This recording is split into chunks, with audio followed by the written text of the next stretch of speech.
सकूं।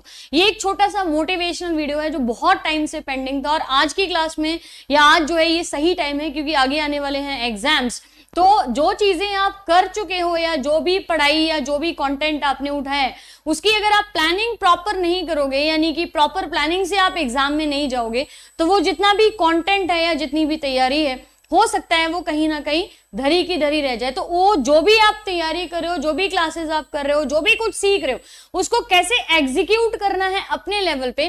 क्योंकि देखिए finally the point is this कि जो भी बच्चे अब 2 साल के बाद तैयारी कर रहे होंगे और एक मास नंबर के बच्चों को हटा भी दें तो एटलीस्ट 30-40% बच्चे तो ऐसे होंगे जो आप ही की तरह पूरे टाइम पढ़ाई कर रहे हैं, राइट, जो लगे हुए हैं दिन रात और सारी की सारी चीजों को कर रहे हैं, सारा कुछ समझने की कोशिश कर रहे हैं। तो आज मैं यहाँ पे आपको 5 ऐसी बातें बताने लगूंगी जो कि आपकी एग्जाम के पॉइंट ऑफ व्यू से इंपॉर्टेंट है और आपकी लाइफ में बहुत ज्यादा इंपॉर्टेंट है। ठीक है, कई बच्चों को यहाँ पे क्या है कि बहुत ज्यादा स्ट्रेस है, नहीं है, मैनेज कर पा रहे हैं, टाइम टेबल कैसे करना है, ये सारी चीजें जो हैं वो शायद आज इस वीडियो के बाद आप अपनी प्रॉपर प्लानिंग और प्रॉपर एग्जीक्यूशन के साथ यहाँ पे कर सकते हैं। इंपॉर्टेंट पार्ट एंड पहली चीज यहाँ पे देखिए, अगर हम मौर्यन डायनेस्टी की बात करते हैं, मौर्यन डायनेस्टी वर्ल्ड की one of the biggest dynasty है और एशियन कॉन्टिनेंट की सबसे बड़ी डायनेस्टी बोली जाती है। इसका पूरा जो एरिया बोला जाता है तो अफगानिस्तान से लेके बिल्कुल एंड तक यहाँ पे नॉर्थ ईस्टर्न तक और from the top of the Jammu and Kashmir to the Tamil Nadu zone, Mauryan empire या मौर्यन डायनेस्टी जो है वो अपने आप में एक सक्षम राजा या सक्षम जो डायनेस्टी है वो शामिल या साबित यहाँ पे हो रही थी। रीजन क्या थे? एक राजा, एक सिक्का, एक कानून और एक ही नियम। ये सबसे इंपॉर्टेंट यहाँ पे जो चीजें आपकी इसको पूरे को लेके जाएंगी। मौर्यन एम्पायर को इतना बड़ा एम्पायर बनाने में एक्चुअली में रोल किसका था, ये यहाँ पे आज जानना जरूरी है। और ये सारी चीजें जो हैं वो कहाँ से स्टार्ट हुई, और पॉइंट नंबर 1 के साथ शुरू करते हैं, that is knowledge is power, right. जो हमारी नॉलेज है या जो भी आप सीखोगे उसको आप अपने हथियार की तरह या अपने पावर की तरह यहाँ पे इस्तेमाल करने वाले हो। Knowledge is basically the power.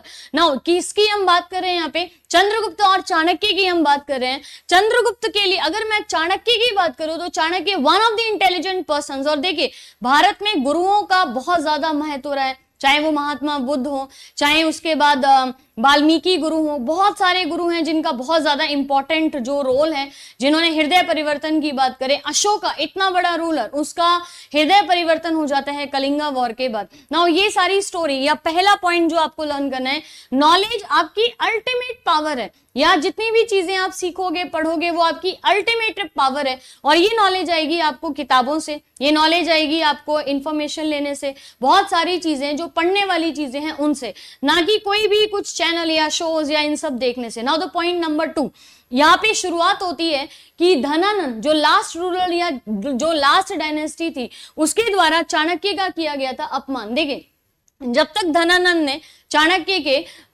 रूप रंग को लेके यहाँ पे इश्यूज किए, यानी कि ये बोला कि भाई दिखते बुरे हो, अगली हो, तब तक चाणक्य को कोई फर्क नहीं पड़ा। लेकिन एज सून एज चाणक्य की नॉलेज के ऊपर सवाल उठाए गए, क्वेश्चन किया गया उनकी नॉलेज के ऊपर, then he decided to ooze out this dynasty, यानी कि नंदा डायनेस्टी को या नंदा वंश को खत्म करने की बात किया। तो सबसे पहले आपको ये जानना होगा कि नॉलेज जो है वो अल्टीमेट पावर होती है। आप कहीं भी ये मत सोचिए कि किसी भी एग्जाम में आप बिना नॉलेज के या बिना इंटेलिजेंस के या एक शॉर्ट नॉलेज लेके या कंप्लीट नॉलेज अगर आप नहीं लेंगे तो आप एग्जाम में जा सकते हैं। आप एग्जाम में नहीं जा पाएंगे अगर आपने कंप्लीट नॉलेज नहीं लिया। धनानंद के बहुत ज्यादा इश्यूज क्रिएट करने के बाद या उनकी नॉलेज पे सवाल उठाने के बाद चंद्रगुप्त मौर्य एक यहाँ पे एक रोल, मीडियम रोल प्ले करेंगे, जहां पे चाणक्य ने क्या किया, चंद्रगुप्त मौर्य को क्या किया, यहाँ पे उनको यहाँ पे मॉडिफाई किया, प्लानिंग किया, एग्जीक्यूशन किया। Now the second point is proper planning and execution. 80% of the students goes in the exam without any proper planning and the execution.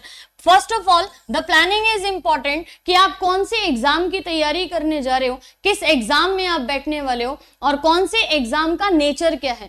अगर आप एग्जाम का नेचर नहीं समझोगे तो आप प्लानिंग कर ही नहीं पाओगे। इसलिए पहली चीज, जिस भी एग्जाम में आप बैठने जा रहे हो, जिस भी एग्जाम की आप तैयारी कर रहे हो, उसकी आप प्रॉपर प्लानिंग करिए, उसका एग्जाम का जो नेचर है उसको को समझिए, इस एग्जाम में मुझसे 4 चीजें जो है ना वो पूछी जाएंगी। इन चारों चीजों में, चारों चीजों का नेचर क्या है, लेवल क्या है, एंड देन एग्जीक्यूशन। प्लानिंग जो है वो एग्जीक्यूशन तक पहुंचे, यही यहाँ पे मेन रोल होता है। चाणक्य ने अपनी सारी प्लानिंग बनाया और उसके बाद उसको अलग अलग वेरियस स्टेप्स पे कैसे एग्जीक्यूट करना है वो यहाँ पे उन्होंने चंद्रगुप्त मौर्य के साथ किया। वेयर ही एक्चुअली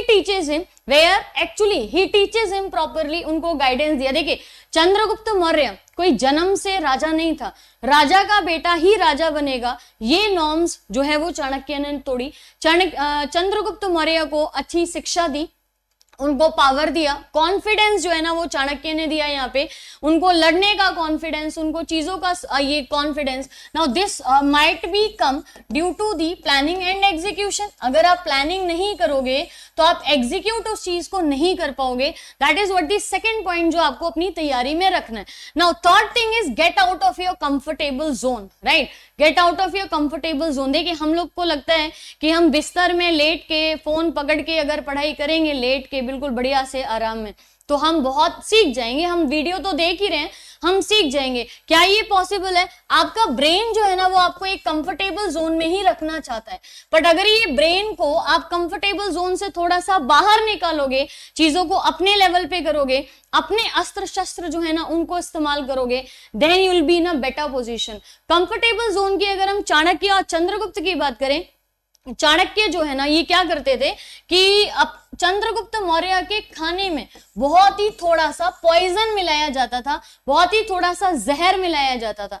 इतना नहीं कि चंद्रगुप्त मौर्य बेहोश ही हो जा रहे हैं, इतना कि हर दिन जो है ना वो जहर मिलाया जाता था, ताकि उनकी बॉडी जो है वो क्या बने, यहाँ पे ससेप्टेबल बने। किसके लिए? उनकी बॉडी अंदर से स्ट्रांग बने। And what do these vaccines do? Vaccines क्या करती हैं? आपको जो अभी कोरोना वायरस की वैक्सीन लगाई जा रही है, वैक्सीन के अंदर भी तो वायरस ही बॉडी में डाला जाता है ना। अगर यही वायरस इन एक्टिव फॉर्म में आपकी बॉडी में आता है तो इट मेक्स द डिजीज, लेकिन यही वायरस अगर इनएक्टिव फॉर्म में आपकी बॉडी में डाला जाता है तो ये आपको ससेप्टेबल बना देता है उस वायरस से लड़ने की क्षमता के लिए। तो आप अब जरा ना अपने कंफर्टेबल जोन जो है ना उससे बाहर जाइए। देखिए, कंफर्टेबल जोन को बाहर में आने का मतलब क्या है? जैसे मेरे ब्रेन के पास 2 सिचुएशंस हैं, 2 सिचुएशंस हैं, whether I can practice the 100 question of any subject, right, और दूसरे मेरे पास है कि कोई भी वेब सीरीज अभी आती हैं आपकी नेटफ्लिक्स पे, हॉट सीरीज, अमेजॉन, कितनी भी जो वेब सीरीज है ना वो आती हैं। मेरा ब्रेन क्या चूज करेगा? I have to go out somewhere, मुझे फोन पे किसी से बात करना है, या मुझे फोन पे गेम्स खेलने हैं, या टीवी शोज देखना है। मेरा ब्रेन अल्टीमेटली चूजेज व्हाट? मेरा ब्रेन अल्टीमेटली ज्यादा कंफर्टेबल जोन की जो चीज होगी उसको चूज करेगा। That is just lie down on the bed और पूरा दिन जो है वो वेब सीरीज देख लो, या फ्रेंड्स के साथ या किसी के साथ बाहर रख लो। लेकिन वो शॉर्ट टर्म एंजॉयमेंट है, क्या वो लॉन्ग टर्म है? नहीं। लॉन्ग टर्म आपके लिए क्या हेल्प करने वाला है? दीज 100 क्वेश्चंस, या जो भी आपके पास थ्योरी का पार्ट है, या जो भी कुछ आपकी अभी करंट सिचुएशन से लेके मैं ये चीज बता रही हूँ, ना कि बहुत फ्यूचर की बात कर रही हूँ। करंटली आपको कौन सी चीज हेल्प करने वाली है? These web series? No, they can be useful. महीने में एक बार देख लीजिए, 15 दिन में एक बार देख लीजिए। डेली का रूटीन ये नहीं होना चाहिए कि डेली ही हम जो है ना वो 2-4 घंटे अपने निकाल रहे हैं एकदम किसी ऐसे जोन में जहां पे हमारा दिमाग खुश होता है। द मोमेंट आपका ब्रेन स्ट्रेस में आ जाए ना, आप समझ जाइए, स्ट्रेस वैसा नहीं कि बिल्कुल साइकोलॉजिकल लक्षण आ गए, वैसा वाला नहीं। ब्रेन ये स्ट्रेस में आ जाए कि 2 बज गए हैं, अभी तक कुछ नहीं पढ़ा है, 5 बज गए हैं, ये क्लास देखना है, या 7 बज गए हैं, अभी इस चीज का टेस्ट दे देना चाहिए था। जब ये ब्रेन को ये वाला स्ट्रेस आने लग जाए, then and there just start thinking कि आपकी यहाँ पे कंफर्टेबल जोन से आप थोड़ा सा ना बाहर आने लगे हो। क्या उसके लिए टाइम टेबल बनाना जरूरी है? देखिए, कई बच्चों का टाइम टेबल बनता तो है, लेकिन टाइम टेबल एग्जीक्यूट नहीं होता है। लाइक आप क्या करते हो, लो हमने सुबह 5 बजे हम उठेंगे और 10 बजे तक हम पढ़ाई करेंगे, 10 बजे से लेके 12 बजे हम कुछ रिवाइज करेंगे। अब 10 बजे मम्मी ने खाना दिया, 10 बजे तक पहले खाना खाने से पहले तक ये लग रहा था आज तो बस दुनिया अपने मुट्ठी में होगी, आज तो कुछ ही नहीं करना, आज पूरा भारतवर्ष पूरा पढ़ लेंगे, पूरी मॉडर्न हिस्ट्री कवर कर लेंगे। एज सून एज खाना खाया, सारा प्लानिंग खराब हो गया, सारा खाना खाते ही लगता है दुनिया जो है ना वो कल हासिल कर लेंगे, आज पहले ना सो लेते हैं, आज सपने हासिल करते हैं। तो for me, never make your time table इतना अनकंफर्टेबल जोन में जाके कि आप उसको ना यहाँ पे फॉलो ही ना कर पाऊं, ठीक है, फॉलो ही ना कर पाओ, तो आपको टाइम टेबल ऐसा बनाना है जहां पे टाइम टेबल टाइम के हिसाब से नहीं होना चाहिए, टाइम टेबल आपका टॉपिक के हिसाब से होना चाहिए या जितनी भी क्लासेस आप देखते हो उसके हिसाब से, राइट। और इस पूरे टाइम टेबल में 1 आवर 2 आवर जितने भी आप सब्जेक्ट्स पढ़ रहे हो उसमें एक इंपॉर्टेंट पार्ट निकालिए रिवीजन के लिए।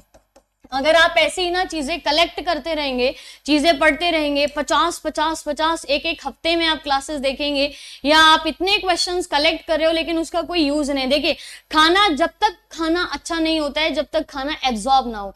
आपका खाना पचा नहीं है और मैं 2 घंटे बाद फिर से आपको खाना खिला दूं, फिर पचा नहीं है, फिर 2 घंटे बाद मैं आपको खिला दूं, फिर पचा नहीं है खाना, फिर 2 घंटे बाद खिला दिया आपको खाना, तो अल्टीमेटली क्या होगा, इनडाइजेशन होगा, वॉमिट आउट हो जाएंगी सारी चीजें।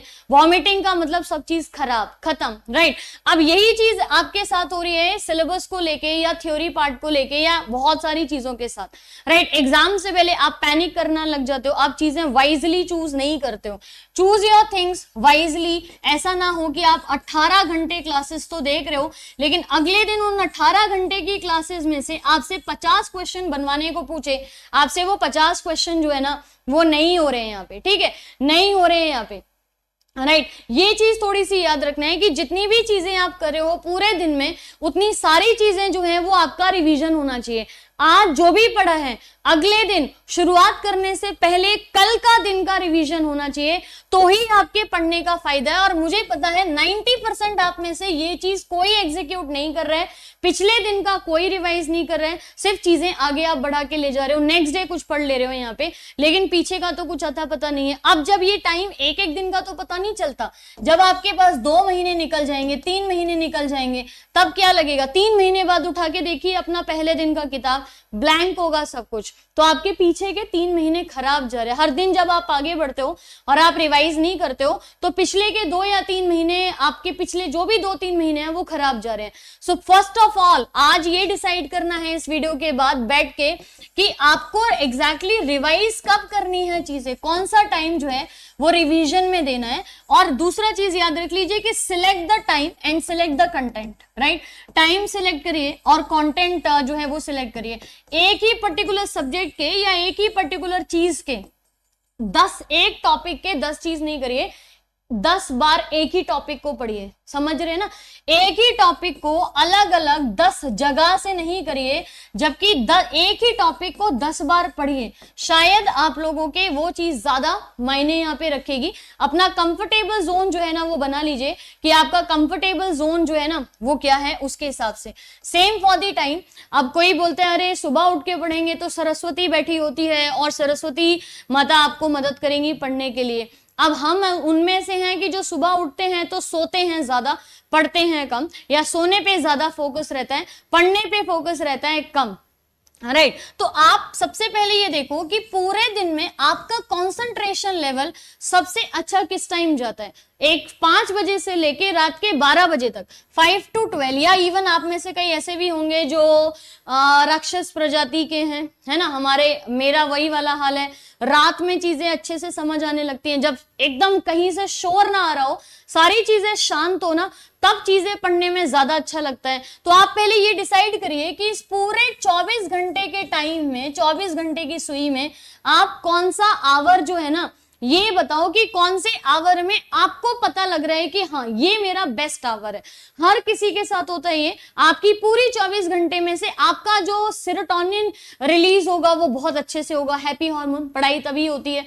दूसरा, आपकी बॉडी का जो ये पीनियल ग्लैंड है ना, वो आपकी पूरे 24 घंटे में 2 घंटा ऐसा होता है जब आपका पीनियल ग्लैंड एपेक्स पे होता है, बहुत अच्छे से सिक्रीट कर रहा होता है और ये जान रहा होता है यहाँ पे कि आपको क्या करना है, इन 2 घंटे आपकी कंसंट्रेशन बेस्ट होगी। तो आप पहले तो, अब ये नहीं है कि 2 ही घंटे पढ़ना है, इसका मेन मतलब ये है कि उन 2 घंटे में आप ऐसी चीज करिए जो आपको नॉर्मली समझ नहीं आती है, पर उन 2 आवर्स में आप करोगे तो आपको यहाँ पे समझ आने लग जाएगी। सो बेसिकली 2-3 इंपॉर्टेंट पॉइंट जो नोट करने हैं। पहली चीज जो है ना, don't make your time table according to the time, make your time table according to the topics, right. जो टॉपिक्स आपको कवर करने हैं उसके हिसाब से, कि आज अगर कोई भी टीचर आपको 50 क्वेश्चंस करा रहे ना यहाँ पे, तो जस्ट डू वन थिंग यहाँ पे कि उन 50 क्वेश्चन को मुझे आज कंप्लीट करना है।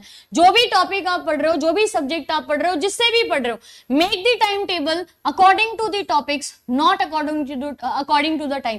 देखिए समय कभी नहीं आता, ठीक है, और पढ़ाई का जो टाइम टेबल वाला जो हम समय बनाते हैं वो तो कभी नहीं आता, इसलिए डोंट मेक इट। एग्जीक्यूट करना है तो टॉपिक वाइज अपना टाइम टेबल बनाइए। दूसरी चीज, अपना कंसंट्रेशन लेवल जो है ना वो चेक करिए कि आपका कंसंट्रेशन लेवल पूरे दिन में किस टाइम जो है ना वो सही बैठता है। तीसरी चीज आप ये डिसाइड करिए यहाँ पे कि आपने जो भी करा है उसका रिवीजन। अब आज आप ही अगर इस वीडियो के बाद थोड़ा सा बैठ के देखोगे ना, अपने सब्जेक्ट्स को थोड़ा सा छानोगे, तो आपको पता लगेगा कि शायद 2-3 महीने से आपने रिवीजन की ही नहीं है, आपने चीजें पढ़ी ही नहीं है, राइट। तभी तो ये होता है कि अगर मैंने कोई एक्स क्वेश्चन आज पूछा है और मैं 4 दिन बाद उसी एक्स क्वेश्चन को पूछूं आफ्टर 4 डेज, तभी भी परसेंटेज गलत होने की वही होती है आप स्टूडेंट्स की। क्यों? क्योंकि रिवीजन तो है ही नहीं ना, पढ़ते जा रहे हैं। अच्छा एक सोना कितना जरूरी है, पढ़ना कितना जरूरी है, ये बहुत ज्यादा प्रॉब्लम है। एक रूल होता है जिसको बोलते हैं 8 रूल या 3x8 रूल, यानी कि 8 घंटे पढ़िए, 8 घंटे सोइए और 8 घंटे अपनी एक्टिविटीज करिए, क्योंकि नहाएंगे, बाहर जाएंगे, कुछ भी करेंगे कुछ तो उसमें भी 8 घंटे लगाइए। ये होता है 8 रूल या रूल ऑफ 8, ठीक है, रूल ऑफ 8। लेकिन ये ना उन बच्चों के लिए है जिनके पास रूल ऑफ 8 उनके लिए है जो मतलब बहुत सालों से पढ़ाई कर रहे हैं और उनको था कि 8 घंटे पढ़ना ही पढ़ना है। ये होता है रूल ऑफ लॉ।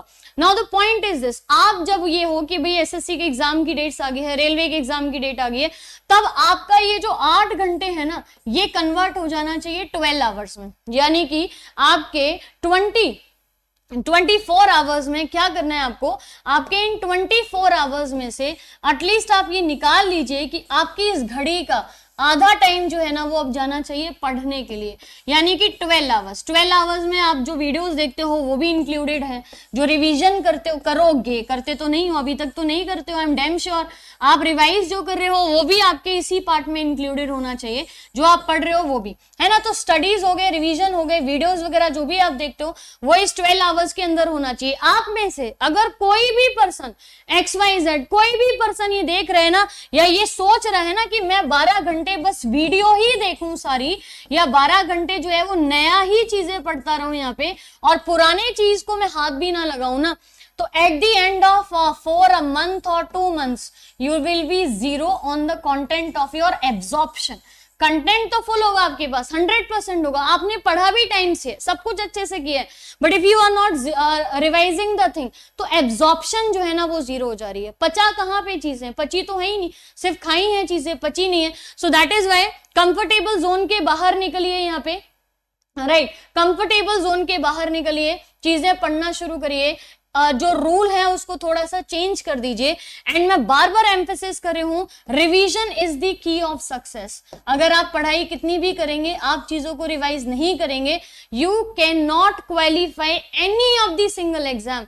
यूपीएससी में एक एक चीज की ना एक बार रिवीजन होती है और बच्चे इतना रिवीजन करते हैं ना कि अगले पेज की चौथी लाइन के चौथे वर्ड में क्या लिखा है ना ये भी पता होता है। And same will go for the SSC as well as railway. So I am emphasizing this that revise the things as much as can be done। Comfortable zone के बाहर निकलिए, मम्मी हमको खाना दे दो और ये सारी चीजें, या टीचर हमको लिख के दो सारा चीजें, है ना, ये कंफर्टेबल जोन से बाहर निकलिए, खुद से लिखिए, खुद से उठिए, ठीक है, तब आपको थोड़ा सा एग्जाम की आदत भी पड़ेगी। समझ रहे हो मेरी बात यहाँ पे? Practice the things as most as possible. जितना आप प्रैक्टिस करोगे आपका ब्रेन जो है उसी को एग्जीक्यूट करेगा एग्जाम में जाके। देखिए आज की आदतें ही कल की आदतें बनती हैं, राइट, आपकी जो आज आदतें हैं ना वही कल की आदतें बनेंगी, क्योंकि your genes will transfer right into the another generation. So on that basis कृपया करके यहाँ पे चीजों को रिवाइज करना शुरू करिए, चीजों को पकड़ना शुरू करिए। नाउ द फोर्थ पॉइंट, देखिए कंफर्टेबल जोन का मैंने बताया, जो चाणक्य थे वो चंद्रगुप्त को हर एक तरीके से शिक्षा देते थे, जंगलों में जाके शेर के साथ लड़ाई करवाना, या पॉइजन की जैसे मैंने बात की, पॉइजन जो है ना उसको यहाँ पे उनको खिलाना। अब तीसरी नेक्स्ट फोर्थ पॉइंट पे आते हैं, know your strength and weakness, right. अब आप बोलोगे आप इतना सारा टाइम टेबल बता रहे हो, 12 घंटे पढ़ने को बता रहे हो, सारे टॉपिक रिवाइज करने हैं क्या? नाउ द पॉइंट इज, इस स्टेज पे आके यानी कि फोर्थ पॉइंट पे आके आप ये याद रखेंगे कि आपकी जो वीकनेसेस हैं और आपकी स्ट्रेंथ है ना वो क्या है। दैट इज, एक पॉइंट पे पेपर लीजिए, एक बढ़िया सा इस वीडियो के बाद ना पेपर उठाइए एंड सी कितने लोग ये करते हैं, उसके बाद कितनी चीजें आपको इफेक्टिवली काम करेंगी उसको भी बताना। यहाँ पे देखिए, सबसे पहले ना एक पेपर पे ये लिखिए व्हाट आर योर स्ट्रेंथ, ठीक है। आपसे अब कोई पहाड़ चढ़ने को तो कोई बोल नहीं रहा है कि जाइए आपको माउंट एवरेस्ट पे चढ़ना है, या जाइए आपको ना समुद्र तैर के दूसरी तरफ जाना है, अमेरिका पहुंचना है, ऐसे तो कोई बोल नहीं रहा है आपको एग्जाम क्वालिफाई करना है, ठीक है, एग्जाम क्वालिफाई करना है। अच्छा एक चीज और याद रखिए, जिनको लग रहा है सिर्फ एग्जाम क्वालिफाई तक करने की परेशानी है, उसके बाद कोई परेशानी नहीं होगी, तो let me tell you, job में उतनी ही स्ट्रेस होता है, इनफैक्ट ज्यादा स्ट्रेस होता है। इस दुनिया का सबसे आसान काम है पढ़ाई करना, लेकिन इसका मतलब नहीं है कि हम पढ़ाई करते ही जाएं। एक अल्टीमेटली चीजों को चेंज करना पड़ता है। इस दुनिया का माना सबसे, आप मानिए आज आपको लग रहा होगा अरे ये पढ़ाई किसने बनाई, कितनी बोरिंग है, नहीं अच्छी है, बट एक स्टेप आगे बढ़ोगे ना, जॉब लग जाएगी और जॉब करने लगोगे, तब लगेगा नहीं वो पढ़ाई क्यों आज क्यों खुशी होती है, अरे स्कूल वाला टाइम अच्छा था, क्योंकि माइंड पे प्रेशर कम था, इतना नहीं था।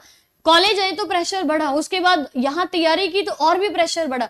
तो आपको क्या लगता है, प्रेशर कभी भी कम होगा आपका? कभी कम नहीं होगा, इनफैक्ट प्रेशर बढ़ेगा। अभी तो जॉब करिए, फिर शादी करिए, शादी करने के बाद लोगों के बाल उठ जा रहे, क्यों? क्योंकि प्रेशर इतना है, हर चीज का प्रेशर है। आगे तो अभी तो नौकरी, अभी तो सिर्फ पढ़ने का प्रेशर है, एग्जाम का प्रेशर है, पेरेंट्स 2-4 लाइनें बोल देते होंगे उसका प्रेशर होगा, बट पेरेंट्स के लिए एक चीज सोच लीजिए कि they will never say anything wrong to you, या उनका इंटेंशन कभी रॉन्ग नहीं होगा, राइट। आगे प्रेशर बहुत ज्यादा बिल्डअप होने वाला है। अगर इस चीज को आप ऐसे ही करोगे, या आगे की जो चीजें हैं उनको आज ही अपनी जो कमजोरी है ना उनको ताकत बनाओगे, तो आप लोग के लिए बहुत ज्यादा इंपॉर्टेंस होगी। लिखना है, इस चीज को लिखना है कि आपकी स्ट्रेंथ क्या है और आपकी वीकनेस क्या है। वर्बली नहीं सोचिए, अभी लेट जाएंगे मन में आराम से बेड पे, फिर सोचेंगे अच्छा मेरी स्ट्रेंथ क्या है, अच्छा मेरी वीकनेस क्या है, कभी नहीं पता लगेगा। क्योंकि हम उनमें से हैं जो शीशे के सामने भी अपने को बहुत बेस्ट दिखना चाहते हैं, शीशे के सामने भी हम बढ़िया से ना, हाँ बढ़िया एकदम अपने को अप्रेस करना चाहते हैं, वाली चीज हटा दीजिए। राइट योर स्ट्रेंथ, स्ट्रेंथ का मतलब है आपके लेवल पे कि आप जब यहाँ पे टेस्ट देते हो तो आपके टेस्ट में कितने मार्क्स आ रहे हैं, राइट, एक्स मार्क्स आ रहे हैं, तो उनको बढ़ाना कैसे। या मेरा स्ट्रेंथ ये है कि मैं इस वाले टेस्ट में अच्छा करता हूँ, मैं जीके में अच्छा करता हूँ, साइंस में अच्छा करता हूँ, मैथ्स में अच्छा करता हूँ, रीजनिंग में कहीं गड़बड़ है, चलिए उसको यहाँ पे आपका वीकनेस हो जाएगा।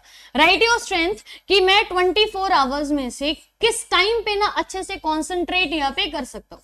थ्योरी पार्ट मेरा अच्छा है, स्टैटिक जीके का ये अच्छा है, मैथ्स अच्छा है, रीजनिंग अच्छा है, क्या चीज कमजोर है और क्या चीज यहाँ पे ना ताकतवर है, ठीक है, क्या चीज कमजोर है या क्या चीज जो है ना वो ताकतवर है। तो वीकनेस भी लिखिए, जितनी स्ट्रेंथ जरूरी है उतनी ही वीकनेस जरूरी है, क्योंकि वीकनेस पे थोड़ा वर्कआउट करेंगे तो यहाँ पे चीजें अच्छा रहेगा। जैसे मैं आपको एक छोटी सी स्टोरी बताती हूँ, जिस टाइम पे चाणक्य और चंद्रगुप्त अपने एम्पायर के लिए, या ये था कि नंदा डायनेस्टी को कैसे भी करके हराना है, तो उनका प्लानिंग ये था, और दे वर डूइंग व्हाट, बिना प्लानिंग के गए और सीधा जाके मेन एम्पायर पे हमला कर दिया। कुछ फायदा नहीं, उल्टा मारपीट मार खा के वापस लौट के आ गए। जंगल में घूम रहे थे, जंगल में एक लेडी ने अपने बच्चे को खाना दिया, right, this is the story जो चाणक्य की कई सारी किताबों में भी लिखी हुई है। जंगल में गए, वहां पे बच्चा जो है ना वो प्लेट में खाना खा रहा था, एंड व्हाट ही डिड कि उसने प्लेट के जो बाकी के साइड थे उसको छोड़ दिए और बीच से खाया खाना, यानी कि बीच से शुरू किया। जनरली हम खाना या चावल दाल आप खाइए तो आप साइड से खाना शुरू करते, बीच से नहीं ना। इस बच्चे ने बीच से खाना शुरू किया और साइड के जो चावल थे ना उसको यहाँ पे छोड़ दिया। उसकी माँ ने ना उस बच्चे को चंद्रगुप्त और चाणक्य है क्या तू, ऐसा करके बोला। Now on that contrary Chanakya को ये चीज समझ आ गई कि सेंटर में जाने से चीजें नहीं होंगी, पहले बाहर से जो है ना ताकत को कम करना पड़ेगा, क्योंकि बहुत सारे ऐसे रूलर थे जो नंदा डायनेस्टी या धनानंद से बहुत ज्यादा दुखी थे। तो ऑन दैट कॉन्ट्ररी आप अपनी प्लानिंग बनाइए, उसके लिए आपको स्ट्रेंथ और वीकनेस जो है ना वो आपको जाननी पड़ेगी। ठीक है, आपको यहाँ पे ना स्ट्रेंथ और वीकनेस जानी पड़ेगी। So write them on the piece of paper, आप लिखिए, यहाँ पे कोई भी एग्जीक्यूशन होती है लिखना है, वर्बली चीजें नहीं छोड़नी है यहाँ पे। Now find your purpose and destiny, ये भाई बहुत बड़ी चीज है। अपनी यहाँ पे आधे बच्चों का क्या टेंशन है कि अच्छा देखो, लेट मी बी वेरी फ्रैंकफुल, ये वीडियो करने के मेन 2-3 रीजन और भी थे कि फ्रॉम लास्ट फ्यू मंथ्स 2-3 लोगों के ऐसे मैसेज या कॉल्स आए जिनकी वजह से लगा कि आपकी लाइफ में ना पढ़ाई के अलावा बहुत सारी चीजें हैं जो आपको डिस्ट्रैक्ट करती हैं, राइट। पढ़ाई के अलावा जैसे सबसे पहली चीज तो देखो यही है कि प्रेशर, किसी का प्रेशर, फैमिली का प्रेशर, कि फैमिली का प्रेशर, ऑल्दो वो प्रेशर नेगेटिव अभी लग रहा है, बाद में वो पॉजिटिव होगा वो प्रेशर। दूसरा प्रेशर आप बहुत अच्छे से जानते हो कि सारे के सारे ना मैक्सिमम 80 to 90%, मुझे लगता है खाली 10-12%, 15% ऐसे बच्चे होंगे जो इस फेज में कभी भी किसी सीरियस मैटर से ना गुजरे हो, नहीं तो 80% बच्चों का ये हाल है कि वो छोड़ के चला गया, वो छोड़ के चली गई, ये वाला सिचुएशन। मतलब अभी पीछे आई गोटा कॉल की 3 साल से तैयारी कर रहे हैं, अब 3 साल तक वेट किया अगली ने और उसके बाद she left, right. Now the point is this, उनको उनके लेवल पे छोड़ दीजिए। आपका लेवल अगर एंड पर्सन बोल क्या रहा है कि आई विल सुसाइड कौन बच्चा कहने की कोशिश, मतलब कौन बच्चा ये कह रहा है कि वो सुसाइड करेगा जिसने 3 बार CGL का पेपर क्वालिफाई किया है, 2018 का ग्रुप डी का जो पेपर है वो क्वालिफाई करके जॉब में लगा हुआ है, ठीक है। Now he is actually trying to clear the NTPC। जिस बच्चे के ऑलरेडी 4 एग्जाम्स निकल चुके हैं और वो बच्चे ये कह रहे हैं कि अगर ये छोड़ के गई है ना तो मैं बहुत डिप्रेशन में आ गया हूं और मैं सुसाइड करूंगा।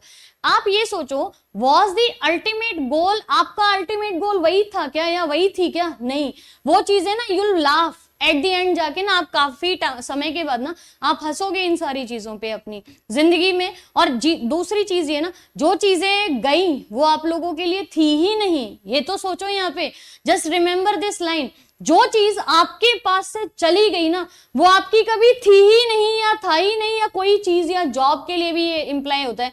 आपने एक जॉब के लिए बहुत ज्यादा मेहनत की, वो जॉब आपने पूरी कोशिश कर ली लेकिन मिली ही नहीं, तो यहाँ पे याद रखिए कि वो चीज आपके लिए थी ही नहीं। अगर आपकी होती तो कभी जाती नहीं, वो चीज आपके पास आती ही आती। नो, अगर वो चीज आपके लिए बनी है तो दुनिया की कोई ताकत उसे आपके पास आने से रोक नहीं सकती, वेदर इट्स योर जॉब और एनीथिंग एल्स, राइट। तो लोगों के ऊपर इमोशनली, अपने घर के 2 लोगों के अलावा, दैट इज योर पेरेंट्स और योर ब्रदर एंड सिस्टर, उसके अलावा किसी भी 4-5वें आदमी के लिए इमोशनली फूल होना बंद कर दीजिए, क्योंकि वो चीज लाइफ में आपको डिस्ट्रैक्ट करेगी।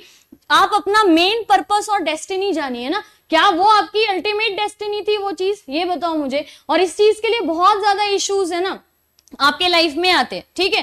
तो ये यहाँ पे याद रखो कि क्या वो पर्पस ही आपका अल्टीमेट पर्पस था, वो डेस्टिनी। देखिए यहाँ पे ना लोगों के ऊपर ज्यादा भरोसा करने की जरूरत नहीं है। लोग आपसे बात भी कर रहे होंगे और पीछे पीछे किसी और के साथ फोटो भी खिंचा रहे होंगे। मैं लिटरली बता रही हूँ, यही बोला उसने कि मुझसे बात करती थी, पीछे किसी और के साथ फोटो खिंचा रही थी ना। उस चीज के लिए आप अपनी डेस्टिनी को जो है वो छोड़ने को तैयार हो। एक बार ना शीशे में खड़े होके ना अपने आप से ये पूछो इस चीज के लिए कि क्या आपके लिए वो चीज मैटर करती है, या टू हैव अ जॉब, और वो भी गवर्नमेंट जॉब, वो मैटर करता है, राइट। तो अपने करियर से ज्यादा ना कभी भी किसी चीज को इंपॉर्टेंस देना मत। रीजन ये है कि कोई भी चीज अपने कंफर्टेबल जोन के हिसाब से आपके पास आएगी, ना कि आपके कंफर्टेबल जोन के हिसाब से आपके पास दूसरी चीज आ रही है, राइट। जो चीज आपकी होगी वो आपके पास आएगी, जो चीज आपकी है ही नहीं वो आपसे दूर जाएगी ही जाएगी। तो आप उसके लिए कितना ही कुछ करिए।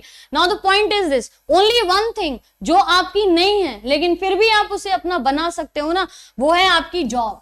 सो वर्क हार्ड और अपने जो पर्पसेस और डेस्टिनेशन है ना उनको फिक्स कर लीजिए, ठीक है। यहाँ पे ना उनको पर्पसेस और डेस्टिनेशन को फिक्स कर लीजिए।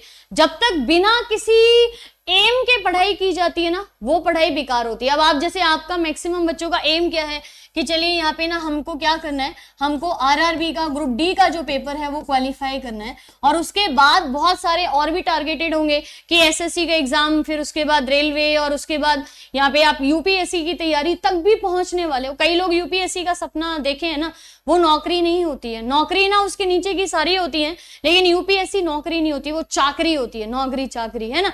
तो ये जरा पॉइंट जो है ना उनको नोट करिए। Again just remember one thing, यहाँ पे क्या लाइफ का पर्पस है, वीकनेस और स्ट्रेंथ पता होना चाहिए, टाइम टेबल कैसे बनाना है, कंसंट्रेट कैसे करना है। पूरे अगर एक दिन के बाद रिवीजन नहीं कर पा रहे हो तो हफ्ते का कोई टाइम निकालो कि इस दिन मुझे कुछ नहीं करना, सिर्फ अपने को टाइम देना है, राइट। तो वीक में एक दिन, जैसे ये संडे है, संडे शाम का कोई रूटीन नहीं होता है, ज्यादातर टीचर्स भी आपके ऑफ ही रखते हैं, तो संडे की 2 बजे के बाद क्या करिए यहाँ पे कि अपना शाम का एक रूटीन बनाइए कि रात को 5 से 10 जो है ना वो अपने साथ रहना है और अपनी सारी चीजें जो है ना वो यहाँ पे इसको समझना है, अपने को समझना है, अपना कलेक्शन करना है, पूरे हफ्ते में कौन सी चीज आपको समझ नहीं आई जिसको दोबारा पढ़ना है। तो ये सारी चीजें जो है ना वो आपको यहाँ पे हेल्प करेंगी। इसी चीज से एक चाणक्य ने एक ऐसे बालक को राजा बना दिया, वो भी इतने बड़े एम्पायर का राजा। इसका हेल्प एग्जाम में सीधा मिलने वाला है क्या? आपकी अपनी मेहनत का जो फल है ना वो आपको सबसे अच्छा मिलेगा। बाकी क्लासेस की कोई कमी नहीं है, सारी क्लासेस हैं, एक एक चीज की 2-2, 3-3, 4-4 तरीके से क्लास है, पर choose wisely, choose the time, choose the revision point, choose the subject जो आप पे ज्यादा कॉन्सेंट्रेट करने हैं, चूज द थिंग जो आपको शायद उस चीज से फर्क पड़ेगा मेरिट में अंदर या बाहर आने से, है ना। सारे बच्चे वही हैं जो 3 साल से वेट कर रहे हैं, सारे बच्चे वही हैं जो तैयारी करके एग्जाम में जाएंगे, सारे बच्चे वही होंगे जिनके ऊपर भी प्रेशर होगा, सारे बच्चे वही होंगे जिन पे शादी का भी प्रेशर है, जिनके घर में कोई प्रॉब्लम है, या उनमें से 80% बच्चे ऐसे भी होंगे जिनको कोई छोड़ के चला गया या चली गई। तो सारे प्रॉब्लम्स आपके पास अकेले के पास नहीं है। प्रॉब्लम्स तो देखो जिंदगी, मरेंगे ना तब तक रहेंगी, right. The day before you die तभी भी कोई ना कोई प्रॉब्लम होगी, या the day before I die कोई ना कोई प्रॉब्लम उससे पहले भी होगी। प्रॉब्लम्स की ना सिर्फ शक्लें चेंज हो जाती हैं, प्रॉब्लम्स कभी चेंज नहीं होती। प्रॉब्लम्स तो होंगी, लेकिन बस उनका आज पढ़ाई की प्रॉब्लम, कल बीवी की प्रॉब्लम, बाद में नौकरी की प्रॉब्लम, सैलरी की प्रॉब्लम, खर्चे की प्रॉब्लम, माँ बाप को कैसे खुश रखना है ये भी एक प्रॉब्लम, बीवी को कैसे खुश रखना है, लेटर ऑन बच्चे हो जाएंगे, बच्चों को कैसे करें मैनेज, बच्चे अलग नहीं मान रहे, बच्चे अलग दुखी कर रहे हैं, वो वाली टेंशन, उनको पढ़ाओ लिखाओ और पहुंच गए 70-80 साल पे, लाइफ खत्म। So just enjoy your study. जैसे गाने मजेदार लगते हैं ना सुनने में, वैसे पढ़ाई को भी मजेदार बनाओ ताकि लाइफ थोड़ी सी सुकून से निकले। सरकारी नौकरी को मिलने के बाद आपका काम कम नहीं होगा, प्रेशर कम नहीं होगा। सरकारी, ये मैं गवाह हूं यहाँ पे इस चीज की, मुझे जितना, तभी तो मैं बार बार बोल रही हूँ, पढ़ना सबसे अच्छी चीज है। नौकरी में हालत खराब करके रखते हैं, और सरकारी नौकरी में आप में से 1% को भी ये लगता है कि आप सरकारी नौकरी करने के बाद सेटिस्फेक्शन में आ जाओगे, मतलब सुकून जिंदगी कहते हैं ना, तो वो नहीं मिलने वाला। देखो वाली बात है, सुकून जिंदगी हर किसी को मिलती नहीं है, किसी को जमीन नहीं मिलता, किसी को आसमान नहीं मिलता, है ना। तो आप सोचोगे अरे जॉब के बाद सब कुछ, नहीं, बहुत ज्यादा तकलीफें होती हैं, बहुत ज्यादा, कभी कभी कहीं पे। तो we do not have a balance life, और अनबैलेंस्ड फोर्स जो होता है ना वो लाइफ को चलना सिखाता है। अगर हर तरह से बैलेंस रहेगा ना तो लकड़ी के ऊपर रखी हुई ईंट आप हिला नहीं पाओगे, इसलिए अनबैलेंस्ड फोर्स होगा तो चीज हिलेगी। जिंदा है, मुर्दा नहीं है, हिलेंगे, प्रॉब्लम्स भी आएंगी, ठीक है। तो let the unbalanced force come in your life and चीजों को पढ़ना शुरू करिए। जहां पे भी प्रॉब्लम आएगी किसी भी चीज को लेके, हम हैं यहाँ पे, मैं हूं यहाँ पे, we are going to do everything. Chemistry की क्लास अलग से शुरू कर रहे हैं, साइंस कर रहे हैं, स्टैटिक जीके कर रहे हैं, मतलब इतना तो अकेले मैं ही करा रही हूँ, सारा साइंस, सारा स्टैटिक जीके कवर करा रही हूँ मैं आपको। करंट अफेयर्स 2019 के, 2020 के, 2021 के, सारा कुछ। कंटेंट की कमी नहीं है, लेकिन रिविजन आपको करना पड़ेगा, ठीक है। तो एक बार जो भी बाकी डाउट होंगे वो आप क्लास में एक बार पूछेंगे। नहीं, देखिए गाना सुनना गलत नहीं है, और वैसे भी मैं तो सबको सजेस्ट करती हूँ 15 दिन में एक बार कोई मूवी देखो, डेली कम से कम 2-3 बढ़िया गाने सुनो जो आपको एनर्जी, ये नहीं वाले गाने सुने, दिल के टुकड़े आंसुओं में बह गए, वो आपका एनर्जी लेवल खत्म कर देंगे। ये वो कौन सा गाना है, हम वफा करके भी तन्हा रह गए। आधे बच्चों को क्या प्रॉब्लम है कि दुखी होंगे ना तो क्या करना शुरू करेंगे, दुखी होंगे तो ऐसे गाने सुनेंगे, हम वफा करके भी तन्हा रह गए, छोड़ के दिल तोड़ के हंसती, ये वाली चीजें हटा दो। जब कोई आपकी लाइफ से बाहर निकल जाए ना उसको भूल जाओ, वो एग्जिस्ट भी करता है ना वो बंदा, ऐसे भूल जाओ, let them go like anything. वो तुम्हारे लिए एग्जिस्ट भी नहीं करता है, उसका हंसना तुम्हारे लिए दुखी का रीजन नहीं होना चाहिए, उसका दुख होना तुम्हारे लिए दुखी का रीजन नहीं होना चाहिए। Let them go out. एक नहीं, जिंदगी में इतना दुख है ना, खुश भी है ना, इंजॉय करने के लिए गाना सुनने बैठे, गाना कौन सा चला रहे हैं, दिल तोड़ के हंसती है मेरा, और वफाएं मेरी याद करोगी, फिलहाल हूं किसी और का, तेरा हो जाऊं, ये गाने अगर आप डेली सुनोगे तो ये मुझे बताओ एनर्जी मोटिवेट होगी या डीमोटिवेट होगे? आप बताओ, ऐसे गाने सुन के आप मोटिवेट होगे या डीमोटिवेट? कमाल की मैं बात बता रही हूँ ना, और ये 100% सही है। पूरे दिन में एक बार ऐसा गाना सुन लो और एक अगले की याद आ गई ना आपको, आपका पूरा दिन भाई साहब खराब। ठीक है, तो गाने सुनो मोटिवेशन वाले, चीजें ऐसी सुनो, एक एक्सरसाइज करके आओ सुबह 15 मिनट, मैक्सिमम 15 मिनट। आप ये बताओ, आप अपने बॉडी के सिस्टम को, हाँ ये पॉइंट तो छूट ही गया भाई, अपने बॉडी के सिस्टम को या अपनी हेल्थ को सही रखने के लिए पूरे 24 घंटे में से 15 मिनट दे सकते हो कि नहीं दे सकते हो? ये बताओ, आप अपनी पूरे दिन में क्या कर सकते हो? पूरे दिन में 15 मिनट अपनी शरीर को दे सकते हो कि नहीं दे सकते हो? दे सकते हो। अगर 15 मिनट हर दिन अपने शरीर को नहीं दिए ना, तो सोच लीजिए ये 15 मिनट हर दिन आपकी जिंदगी से कम होते चले जाएंगे। And this is the proven fact. जो पर्सन अपने जिंदगी के लिए, अपने लाइफ के लिए पूरे दिन में 15 मिनट नहीं दे सकता, आप अपनी जो एक्सपेक्टेड लाइफ है ना उससे 15-15 मिनट कम करते जाइए। So this is important. इससे आपकी heart blood circulation, serotonin release होगा। इससे क्या रिलीज होगा? सेरोटोनिन। सेरोटोनिन अगर रिलीज होगा ना, तो ऐसा गाना सुन के आपको हंसी आएगी, दुख नहीं होगा। और कोई ऐसा होगा तो उसको बोलोगे बाढ़ में जान दो भाई, ऐसा कुछ नहीं है, पढ़ाई पे फोकस करो, कैरियर पे फोकस करो। तो दिमाग को हटाओ यहाँ से, चीजों को हटाओ यहाँ पे, राइट, इन चीजों को यहाँ से हटा दो यहाँ पे। ये पूरा पार्ट याद रखो, सेरोटोनिन रिलीज करवाना है पूरे दिन में ना। सुबह सुबह अपना सेरोटोनिन रिलीज करवा दीजिए, पूरे दिन मोटिवेट रहोगे। और उसके बाद एक एनर्जी वाला गाना सुन लीजिए। जरूरी नहीं एनर्जी वाला सॉन्ग वही होगा, आज चक्के फट लेंदे भाई, आज तो धरती आसमान हम उखाड़ के रख लेंगे, वो गाना नहीं मैं बोल रही हूँ। ऐसा कोई भी गाना जिससे आपको एनर्जी लगे, you feel like dance, you feel like चलो हाँ आज अब पढ़ाई करते हैं, ऐसा वाला गाना। ये नहीं कि जिस गाने को सुना उसके बाद पढ़ाई करने का मन जो पहले था वो भी खत्म हो गया, ऐसे वाला नहीं, राइट। तो ये यहाँ पे करो। मीडियम देखो, आपका चाहे कोई भी हो, मीडियम आपका कोई भी हो, उससे फर्क नहीं पड़ता। ये मैं बोलूं यहाँ पे, ये वाली चीज याद रखिएगा, आप किसी भी मीडियम से हो, किसी भी मीडियम से हो, आप एग्जाम क्रैक कर सकते हो। मैं आपको जो भी कुछ यहाँ पे समझा रही हूँ आपको बढ़िया तरीके से समझ आएगा, बशर्ते आपके अंदर समझने की ललक होनी चाहिए और क्षमता होनी चाहिए। कई बच्चों को लगता है अरे ये ना इसलिए हमें इस मास्टर का समझ नहीं आ रहा क्योंकि ये हिंदी में बोल रहा है या इंग्लिश में बोल रहा है। ऐसा कुछ नहीं होता। अगर आप समझना चाहोगे तो चीजें आपको टेक्निकली जो है ना वो सारी की सारी समझ आ जाएंगी। समझ आ गई यहाँ पे? अब थोड़ा सा ना इस चीज को जरा जो मैंने बोला है वो सारी चीजों पे जरा गौर फरमाइए। लाइफ में ना कैरियर के अलावा, कैरियर, ये कैरियर जो है ना ये कैरियर ही बनेगा, साइकिल के कैरियर जैसा ना इंपॉर्टेंट है, साथ जाएगा पूरी जिंदगी आखिरी तक। थोड़े दिन बाद, थोड़े दिन और निकल जान दो, घर वाले ही होंगे जो ये बोलेंगे कि कुछ तो नहीं हुआ ना, कर लिए 3-4 साल बर्बाद। ये चाहते हो सुनना? उल्टा करो, उल्टा करो कि भले ही 3-4 साल बर्बाद किए, मतलब भले ही 3-4 साल निकाले, लेकिन वही अगले का हो गया क्वालिफिकेशन। दोनों चीजों में डिफरेंस है, टाइम वही है, पर्सन वही है। देखिए एक और चीज, आप कभी ये मत सोचिएगा कि you are bad for somebody, या एक पर्सन के लिए ना, वही एक ए पर्सन के लिए आप बुरे हो सकते हो, राइट। और कोई बी पर्सन जो होगा ना उसके लिए आप सबसे अच्छे हो सकते हो, है ना। अब बहुत ही प्यारे, अरे भाई तुम तो सोना बाबू हो, बिल्कुल ऐसे वाले। क्या इस पर्सन में कोई प्रॉब्लम है? वो पर्सन तो वही है ना।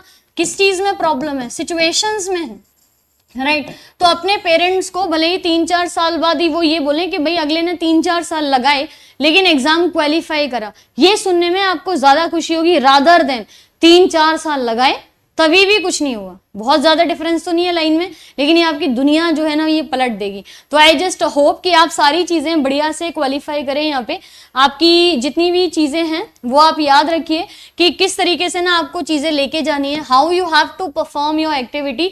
आपका जो रोल प्ले है उसको रोल प्ले करिए। आपकी लाइफ में जो चीज है उनको अच्छे से रहने दीजिए, उस पर वर्कआउट करिए। आपकी लाइफ में जो चीज नहीं है या कोई पिछला एग्जाम जो आप तैयारी कर रहे थे नहीं हुआ, लेट इट गो, वो गया वो गया। आगे जो है ना उसको देखो, जो आगे आने वाला है ना उसको यहाँ पे फोकस करो। मेरी बात समझ पा रहे हो? एग्जीक्यूट करिए चीजों को। और आज का सेकंड हाफ जो है वो इसी चीज पे लगाइए कि पिछले 3 महीने में आपने 2 से 3 महीने में क्या पढ़ा और उस क्या पढ़े में से ना आपको कितना परसेंट आता है ये तो निकालो।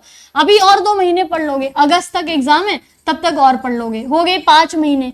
5 महीने पढ़ा, आता X% भी नहीं है, एग्जाम में जाके हो जाएगा बोगस। इस बार 1 करोड़ से ज्यादा बच्चे फॉर्म भरे हैं ना ग्रुप डी के, कितनी जॉब वैकेंसीज कितनी है? 1 करोड़ तो नहीं है ना। हमेशा जॉब क्वालिफिकेशन 1-10% होती है। मेरे ख्याल ग्रुप डी में जितने लोगों ने भरा है उसकी 6% है या 4% है। जितने लोगों ने टोटल फॉर्म भरा है ना, ये चीजें आपकी आंखें खोलेंगी।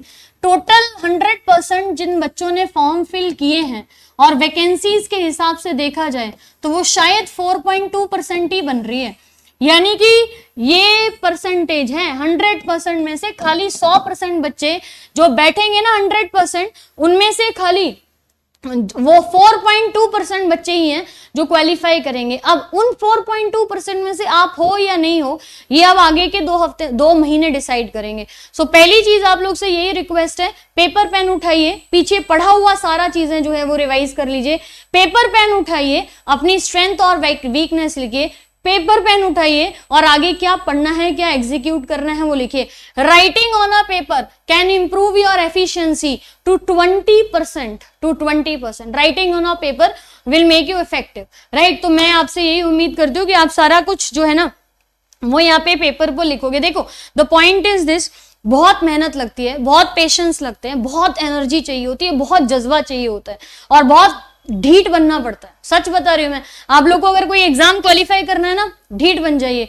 चाचा चाची ये सारे आके या फूफा और मौसा आपको आके बोलेंगे ना, क्या कर रहे, टाइम वेस्ट कर रहा है भाई अगला, बोलो टाइम मेरा, जिंदगी मेरी वेस्ट करूं या इसको यूटिलाइज करूं, दैट्स ऑन मी। थोड़ा सा ढीठ भी बनना पड़ेगा, कभी कभार पेरेंट्स से लड़ना भी पड़ेगा। यूपीएससी के बच्चे जब अपने घर से निकल के पेपर देने या तैयारी करने आते हैं ना, 4-4 साल 7-7 साल मुखर्जी नगर या राजेंद्र प्लेस में निकालते हैं, तो जब उनके फोन करके पेरेंट्स ये बोलते हैं ना कि आ जाओ बेटे, हो गया तुम्हारा, नहीं होएगा, घर आ जाओ, हल चलाओ, खेत देखो, फैक्ट्री है उसको देखो, काम करो, बच्चा यही बोलता है, पढ़ने वाला बच्चा यही बोलता है कि अगर खर्चे के लिए पैसा देना है तो दो, नहीं तो यहाँ पे भी काम कर सकते हैं। And there are many IAS और मेनी यूपीएस क्लैरिफाई स्टूडेंट्स जो अपना दम पे ना क्वालिफाई किए हैं, बिना घर के पैसे लिए हुए। सो ढीठ बन जाओ, अगले कुछ 2-3 महीने तक ना ढीठ बन जाओ। पेरेंट्स सपोर्ट कर रहे हैं तो माशाल्लाह, इससे अच्छी बात ही कोई नहीं।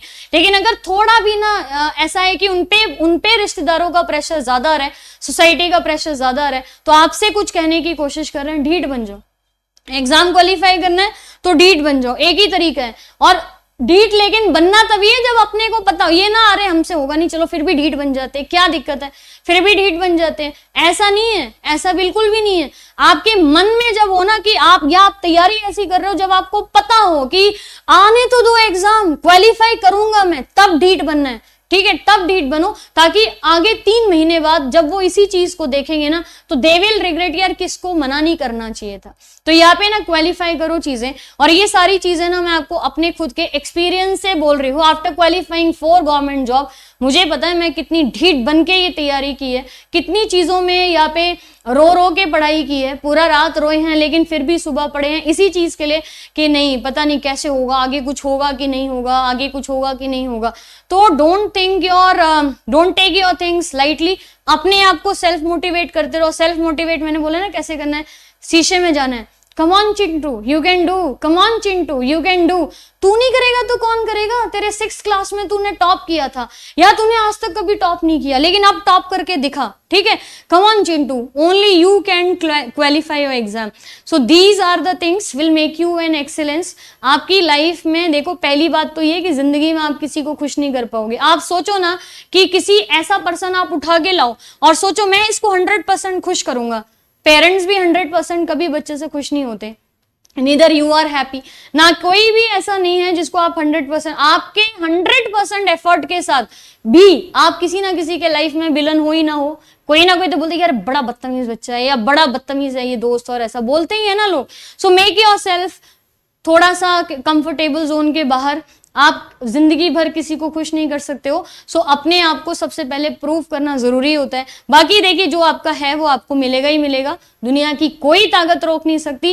एक पैसा भी गवर्नमेंट जॉब का आपकी किस्मत में है तो कोई रोक नहीं पाएगा उस पैसे को आपके पास आने के लिए, बस मेहनत करते रहिए।